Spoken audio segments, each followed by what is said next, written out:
What's going on, everybody? This is the Reformation Keegan, and today I'm here with another tier ranking list. But instead of pro wrestling, we are going to look at the more literary side of my life, and we are going to look at TV. So we're going to look specifically at Smallville, which is arguably my favorite TV show of all time because I think the array of characters are fantastic and they're really, really well formed. And I think that this is a really well thought out origin story for, in my opinion, the greatest comic book character of all time, Superman. So I'm really excited to look at these characters and rank them. So one thing I want to make note of is this tier list is more about the main characters and not the other side characters. So, unfortunately, characters like Ryan and Jordan and Brainiac, they're not going to be in this, which is rather unfortunate. At least I don't think Brainiac's in this one, but these are the main characters. And as you can see, these are the tier ranks. There's S tier, A tier, B tier, C tier, and D tier. D tier being the bottom, S tier being the absolute top and the pinnacle. So I'm excited. Let's get started. So right from the get-go, we have probably the most controversial individual, not character, but we have Chloe Sullivan, who wasn't originally in the comics, but was solely created for this show. And whatever you want to say about Allison Mack in her personal life and how she's trying to rehabilitate her image now, Chloe is an S tier character because she is outside of Clark the most important in terms of making the plot go forward and making the plot make sense and making it cohesive. So I have to put Chloe in the S tier just based off that alone. And Allison Mack portrayed her perfectly. Even though this is the first and last iteration of Chloe, I don't know how her performance would be topped because throughout all 10 seasons, because she's there the entire 10 seasons, she shows her importance in so many different ways, and most notably, she's Clark's best friend. Even though she really wants Clark to go out with her, she more or less acquiesces and becomes more of Clark's best friend here, which is usually Pete Ross, but Pete ends up getting written off the show and moving on. So Chloe takes that spot as being Clark's best friend and really one of the more consistent characters throughout the show. So Chloe, she has to go in the S tier. All right, now we have Clark Kent. So Clark obviously is the centerpiece of the show. And I think Tom Welling, for having as much limited acting experience that he had, nailed this role. I know the perception of Tom Welling as Clark Kent is polarizing, but as Clark Kent, he has to go, in my opinion, in the S tier because one, he looks the part, but two, we see throughout all of these 10 seasons how much Clark grows, and Tom Welling's portrayal of him is absolutely perfect. And if you want to see a similar rendition in the comics to the Tom Welling character, the Clark Kent character as Tom Welling and vice versa, I highly advise reading Mark Waid's run right now on Action Comics. It started at 1087, still ongoing right now. You will see the similarities between the Tom Welling version of Clark Kent and the Clark Kent that Mark Waid is writing right now. This Clark has to go in the S tier because I think he was so well rounded and there were so many different episodes that easily could have flopped, but without his performance, they didn't. So I have to put Tom Welling's version of Clark Kent in the S tier. All right, up next we have Davis Bloom, who is portrayed by Sam Witwer, and he was Doomsday in this show. And one of the major knocks on Smallville is the portrayal of Doomsday. And it's rather unfortunate because the fight goes such a short amount of time, and really this fight should have taken out Metropolis or even Smallville, because if you know the Death of Superman story, they ravage through Metropolis and it's utter carnage, it's pandemonium, and this kind of fell flat. I thought the build was pretty good. I actually really like season 8 a lot, and I thought the build up to this fight was very good, but then the fight was the fight and that was it, which is rather unfortunate. But the character of Davis Bloom, I actually enjoyed. I really did. I just think this should have been a different character instead of Doomsday. So I'm actually gonna put Davis in the B tier because I think this was a good character. You know, the paramedic being a serial killer, that's really unique. However, I wouldn't have made Davis Bloom Doomsday. I would have made Davis Bloom the Conduit. So if you have ever read Superman: The Death of Clark Kent, you'll know who the Conduit is, who I'm really surprised was not in Smallville. But I would have made Davis Bloom the Conduit because the Conduit grew up with Clark when he was younger and was always jealous that he was in second place of Clark, and then he ends up becoming the Conduit so he could finally be in first place. I think this would have fit Davis, perfectly. In the Conduit, if you wanted to add more credibility and ethos to the character, you could have made him a paramedic that was a serial killer, and he's crazed because he can't get to Clark, and he has spent his life trying to hunt down Clark and find him at the right moment to take him out, basically like what happens in The Death of Clark Kent. And we have Sam Witwer portraying the Conduit instead of Doomsday. So let me know what you think of that if you've ever read The Death of Clark Kent. But I do think he was a very good character. He just shouldn't have been Doomsday. And I'm talking more about the serial killer paramedic version of Davis Bloom, who is rather confused and just angry, and honestly, you kind of feel sorry for him. So I actually think he was a pretty good character. Other than the Doomsday aspect of the character, he was pretty solid. Okay, now we have Jensen Ackles portraying Jason Teague, and this one, I was not a fan of this story where Lana Goes to Paris meets the coach and then ends up getting with him, which is just so weird for this kind of show. I'm a huge fan of Jensen Ackles, and I thought he played this role pretty well, but I gotta put it in the C tier because I don't think the character was well rounded. I thought the character was more of a side piece, for Jane Seymour's Genevieve Teague, who wasn't even in the show that much. And again, I'm a huge Jensen Ackles fan, and I started watching Supernatural, which I'm really liking right now, so I actually advise that you watch Supernatural too. But just, I wasn't a fan of this storyline, and I just found that the character didn't have as much depth. At least with Davis Bloom, he kind of had more background, whereas Jason Teague was just this coach that became a love interest for someone that was still really in high school. So, not really a fan of the character, but I do think Jensen Ackles is fantastic. Now we have Jimmy Olsen. So I really like Aaron Ashmore's Jimmy Olsen. I think the version of Jimmy Olsen in the new Superman movie was also very good, but I think without this version of Jimmy Olsen, you don't get that Jimmy Olsen in the Superman movie. I'm gonna put Jimmy in the B tier. I was a little surprised that he was killed in Smallville because I get it because Chloe needed to have a future love interest, which was Oliver, but to kill Jimmy Olsen, who we know as a constant in the Superman canon, even past Clark Kent's Superboy run, it doesn't really make sense for him to die. But I do think he was a really well-crafted character. There was an innocence to Jimmy Olsen that I think a lot of people connected to. And I really thought he was a super underrated character in this show, which is why I put him in the B tier. Okay, now we have John Schneider portraying Jonathan Kent, and this is easy. This is going right in the S tier.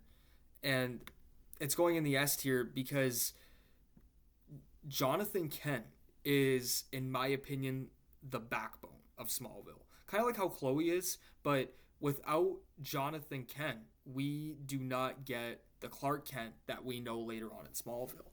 And when Jonathan Kent dies, that is probably the most poignant part of the entire show, and we see how it really affects the psyche of Clark. But what Jonathan Kent is he's the Alfred to Clark, like how Alfred is to Batman, the voice of reason, the conscience, all of that is exactly what Jonathan Kent is to Clark. And we can see when Clark doesn't know what to do, his dad, his adoptive dad, is the one to bail him out and talk him out of things, and also talk him into things that really he should be doing. And so I have to put Jonathan Kent in the S tier. Tremendous character. Wish he was around a little bit longer in the show. Now we have Laura Vandervoort as Supergirl. And I actually really like this version of Kara. I think she was pretty underrated. I really liked her backstory in this. I thought she was a really good ally for Clark. I'm actually gonna put her in the A tier.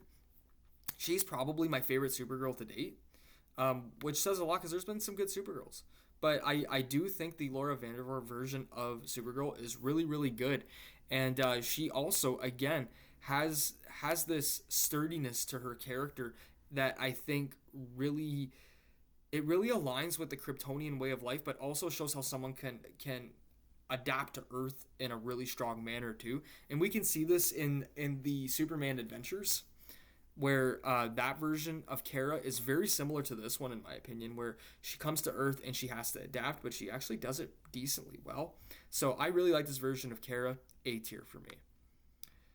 Now we have Lana Lang, portrayed by Kristen Kruk. So this is a tough one because there were parts in this show where I think she was great and other parts where she was absolutely dreadful.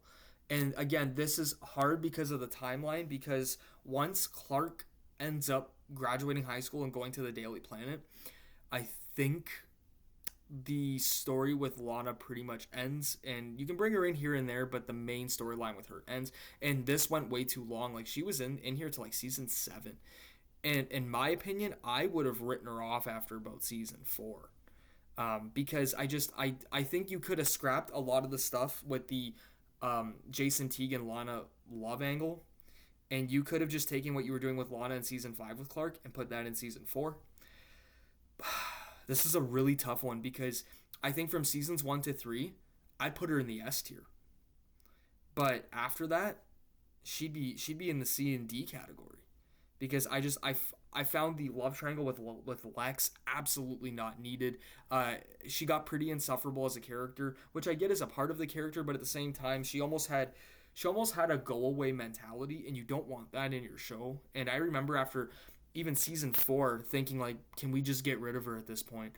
But from seasons 1 to 3, she's S tier. So if you balance out from S tier to D tier, I'll round it out and put her in the B tier because I do think she served a super strong purpose. And of course, she's Clark's first real love interest, because without her, you don't get the great Lois Lane relationship with Clark. So she does have significance. I'll put her in the B tier. But again, if we're counting seasons 1 to 3, she goes in the S tier. But from seasons like 4 to 6, 4 to 7, she goes in the D tier. So I'm trying to round it out right now. And I'll put her in the B tier. Let me know if that's fair. Okay, we have Michael Rosenbaum portraying Lex Luthor. And man, what a character this is. This is, in my opinion, by far the best portrayal of Lex Luthor ever done in live action or in an animated show. But the Clancy Brown Lex Luthor is really good too in the Superman animated series. However, Michael Rosenbaum, he goes straight in the S tier. And I do think if he did not leave the show after season 7, he would be the greatest character in this entire show, in my opinion. He was that good. This portrayal, it's a slow burn. You can see from like seasons 1 to 4 and 1 to 5 where the Lex and Clark relationship, it's slowly burning into something more where we're going to realize they are each other's greatest foil, even though there is somewhat of a semblance of respect still there. Man, I cannot say enough about the Michael Rosenbaum version of Lex Luthor. Man, really, really good work.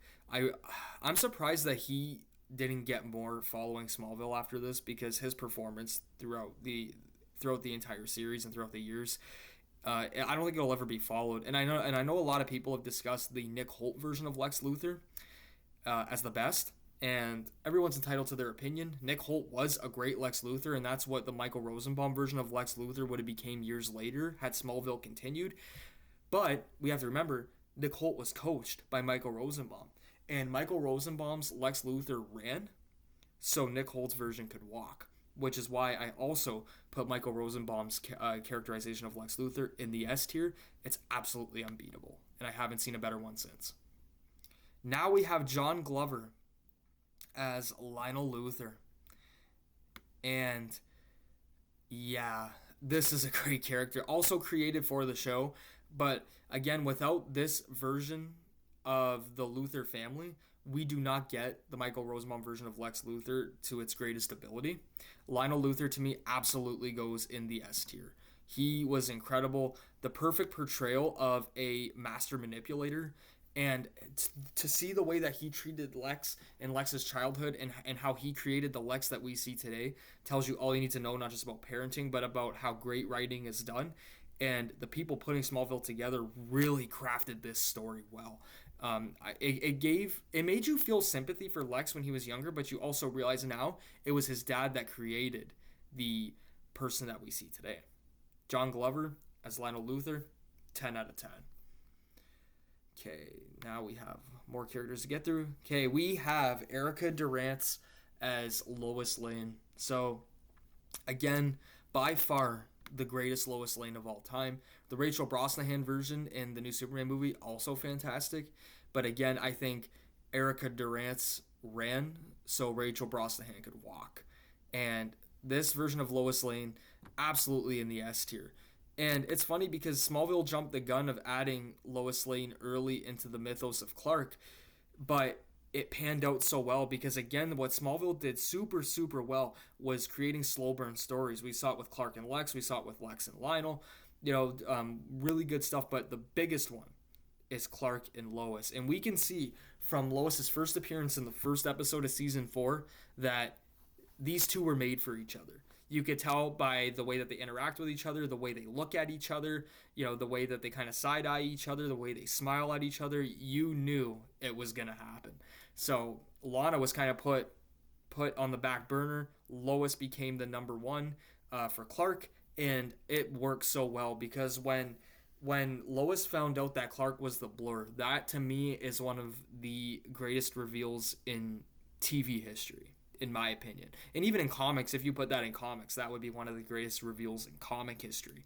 So the Erica Durance version of Lois Lane, she's charming, she's funny, she's relatable. She's the girl that you always want to date, but you don't know if you'd ever get the chance to do so. So Clark eventually gets that chance, and he does not miss. Clark takes the opportunity, he runs with it, he gets married to her, happily ever after. Lois Lane and Erica Durance, that those personas of Erica Durance and Lois Lane made for each other because the character is made by the individual who is the speaker. And Erica Durance was the speaker and the actor, obviously, actress, and she had a perfect crafting of the Lois Lane character. So, S tier for Lois Lane. Now we have Annette O'Toole, who I thought was really, really good as Lana Lang, Superman 3, but she was awesome as Martha Kent in this. And I have to also, like Jonathan Schneider, Schneider. So, like Jonathan Kent, I have to put Annette O'Toole, aka Martha Kent, in the S tier because she was very significant to Clark's childhood. She portrayed Martha so well. She was the loving, caring mother, but man, if you crossed her boy, she was going to take you out. Like when she was the Red Queen. Really, really good stuff. And this is the best Martha and Jonathan Kent that I think you're ever going to get.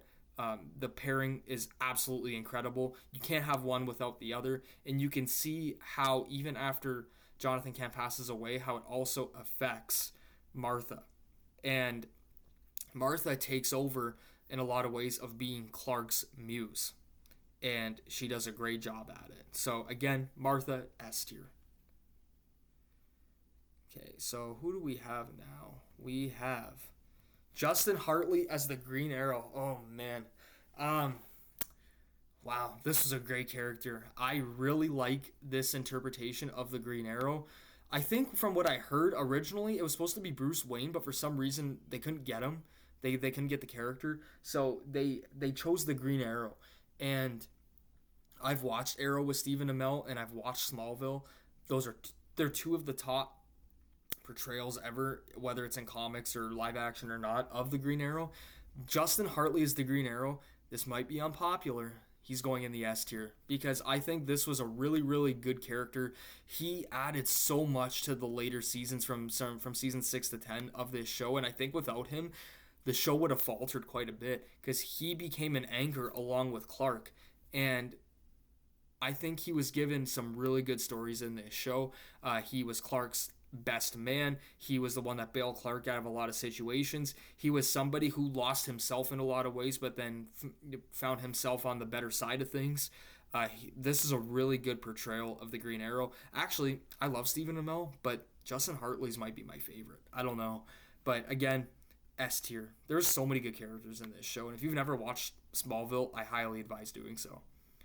Now we have Pete Ross. So I like this version of Pete. He was very integral in the first few seasons of this show. He was the first one to know Clark's secret outside of Jonathan and Martha. But I think this was a really good portrayal. And all I remember is when Pete was on some form of drug and he's yelling to everybody that Clark is an alien. And it's still one of the funniest parts of Smallville ever. But he was a very loyal friend. He succumbed to a lot of the stress that comes with knowing a secret of Clark's stature. But I do think that he is an A-level character. And I think if he would have stuck around in more seasons, he would have been at the S tier. But I really do think Pete was super integral. And I think without him, you wouldn't have the Clark that you have today. But I do think that he was an A-level character. I wish he would have been around at least to like season 5 or so, because he is the best friend of Clark. But I do wish he was around a little bit longer. Now we have Tess Mercer, and again, this is another polarizing character. This is somebody who a lot of people just thought was a Lex Luthor replacement, but I found that she had a groove, and she had a really good backstory. And she was just a girl who was betrayed by her family and wanted to make a name for herself. And I think at the end of the day, she meant well. And I think that her characterization was really well done. Cassidy Freeman was perfect as Tess Mercer. And I think that she was a pretty, for having a new character that late in the show, she was pretty well rounded. I'm going to put her in the A tier. I really am. And I'm going to put her in the A tier because I do think she was, again, very integral in those last parts. And I think she's, again, very underrated. So some people like her, some people don't. I thought she was amazing. You needed somebody who had a ruthless nature in this show, but also that you kind of sympathize with. And when we found out that Tess was an orphan girl and she was the sister of Lex, that created so many doors to be opened. But I do think they could have snuck out another season of this. And I'll say this. I would have loved to have known more of the Lex and Tess relationship going forward. And I know what happens when Lex does return and what Tess's fate ultimately becomes. But I would have loved to have seen more backstory with those two. And I think you could have got that if you did a season 11 to this show. All right. We have Whitney now. Poor Whitney. He wasn't around long, but he was really the first major love interest of Lana. And in ways I felt sorry for the character too. He was a war veteran, and he ended up Lana just kind of unsympathetically, not betrayed him, but she just kind of threw him away. And left them that voice message that things weren't going to work out in the military, which, again, it could be selfish of Lana, but also you can kind of understand her decision on ending the relationship. But at the same time, it made Lana a very unsympathetic character, and it made you kind of sympathize for Whitney, who also knew that she was going to go with Clark anyway, so he was just trying to come to terms with things. But I don't know, he was kind of portrayed as like this jock, but also like he went through a lot of turmoil, and I think you could have done a little more with the character, gave him a little more background, and I don't know what the end game would have been for him, but I do think that you could have gotten some more sympathy out of Whitney. But I'm gonna put him in C tier, just because I think, again, he was a platform, but he needed more, and I do think that Lana's relationship with her or with him showed how unsympathetic she really could be. Which I don't think was a strong character trait for Lana. because I think a lot of times she was portrayed very unsympathetically, and in the comics she's way more sympathetic.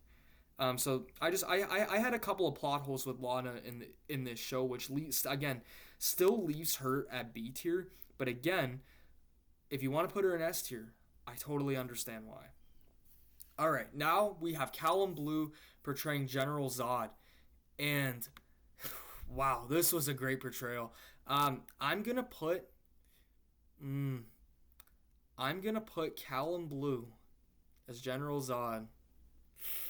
I'm trying to decide between A tier and S tier because he's around for a season in full form, but a lot of the show too is predicated around him, even starting from season 6. And that fight with Clark in the season 9 finale, that's what Doomsday and Clark should have been. It should have been a fight to the absolute end. But man, I think they got General Zod right. I'm gonna put him. I'm gonna put him in A tier for now. Again, he was a really strong character, and I think this was a really good portrayal of him. But again, really good character, great motivations, and really fit the role well. And yeah, that's what I have for this. What do you guys think? So I have Whitney and I have Jason in the C tier. I have Davis, Jimmy, and Lana in the B tier. I have Supergirl, who's Kara. I have Pete, I have Tess, and I have Zod in the A tier. And in the S tier, we have Chloe, we have Clark, we have Jonathan Kent, Lex Luthor, Lionel Luthor, Lois Lane, Martha Kent, and the Green Arrow, aka Oliver Queen. Let me know what you think. Most of all, don't forget to like, share, comment, and subscribe. I'll have more of these videos coming out soon. And in the meantime, I'll be back with more short videos in the next couple days or so.